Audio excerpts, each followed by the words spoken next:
You look fantastic. Welcome. We're so thrilled to have you here and to celebrate what incredibly full, active, rich lives you continue to lead. And I should start with Ernestine, because you're really the spring chicken of the bunch, right? You're 77 years old, and you didn't set foot into a gym, Ernestine, until you were 56. Is that right? That is correct.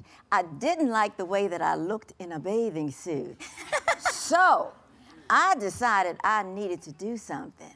So I started exercising. You started exercising, but then you went all the way to bodybuilding, right? What was it about bodybuilding in particular that attracted you? Well, what actually... Look at you, by the way. Look at Ernestine. It's insane.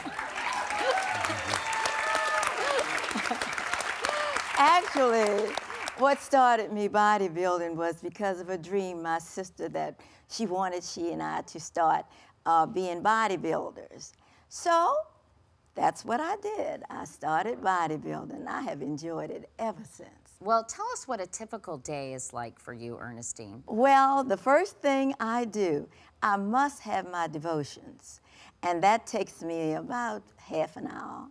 Then I'll eat a little something, get dressed, prepare myself to go out at 3:30 in the morning and run for 2 hours.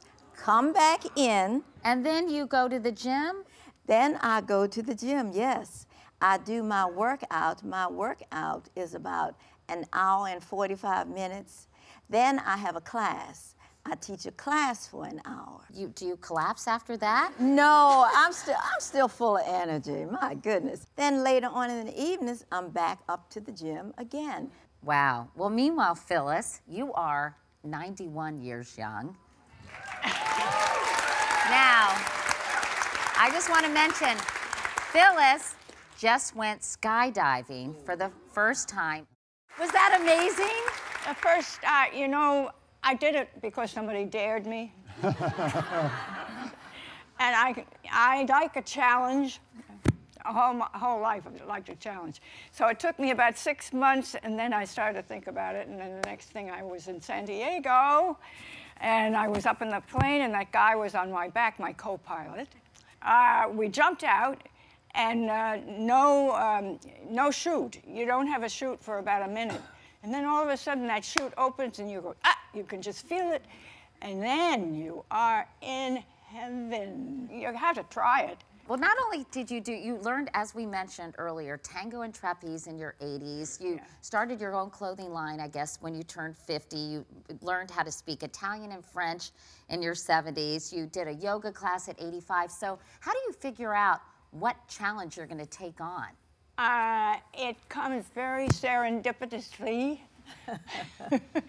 It's not planned. It's never been planned for me. I just kind of fall into things, and I expect it's going to go on forever for me, just like that. I mean, I don't know where it's going to go.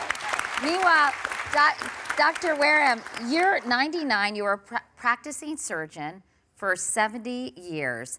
Until you turned 95, I knew you were in the operating room. How have you kept your mind so sharp through the years? I think being active is a positive thing as far as one's mental acuity is concerned. I believe the fact that I worked until that time did keep my mind active. It gave me some purpose in life, and I enjoyed it very much. I know you stopped doing that 4 years ago at 95, but you spend a lot of time with your family. You have 5 children, 8 grandchildren, 3 great-grandchildren. And I know that you're not really excited about it, but they really want to throw you a big bash when you turn the big 100. What do you think about that? Well, I'd like to have them diminish these activities. But, I don't know of any way of preventing it, really. Meanwhile, you have been married for 64 years. Ernestine, you've been married for 58 years. Wow. Congratulations to both of you, by the way. So do you think your happy marriages have contributed to your longevity? Oh, I think so, yes. Yeah? What about you? I certainly do think so, yes. Phyllis, you're not married. Do you think that's contributed to your longevity? You got it right. Now, I want to ask you quickly about your diets, because I know, Dr. Wareham, you're a vegan. Ernestine, you eat primarily, oh, here's for the vegans out there. Ernestine, you primarily eat lean protein and vegetables. Phyllis, you eat 4 small meals a day, I understand. How do you think what you eat has contributed to your well-being and the fact that you've been able to stay so active for so long? What about you, Ernestine? I eat the same way, day in and day out. And as I tell everyone, my mantra is determined, dedicated, disciplined to be fit. So I teach people that I have to eat that way also. I understand, Ernestine, that every morning you start out your day in a very special way. And in your honor, we thought we'd bring your special morning drink. Dr. Wareham, it's actually to your right. Do you mind handing Ernestine that glass? Yes. And you can tell us, and whoa, that's all right. Don't get it on your pretty suit. That's all right. Go. Now, what do you drink every morning? Every morning, I drink a glass of liquid egg whites. In fact, I drink them 4 times a day. The last one being when I go to sleep. So in your honor, here's looking at you, kid. Here's looking at you. Mm-hmm. Oh my God. Oh, that is incredible. And I didn't want Phyllis to feel left out, since she's the newest yoga meister in the crowd. We're gonna do a headstand as we go to break. I gotta do the same thing. Hang on, Okay. let's wait a minute. I have to have my little feet out there.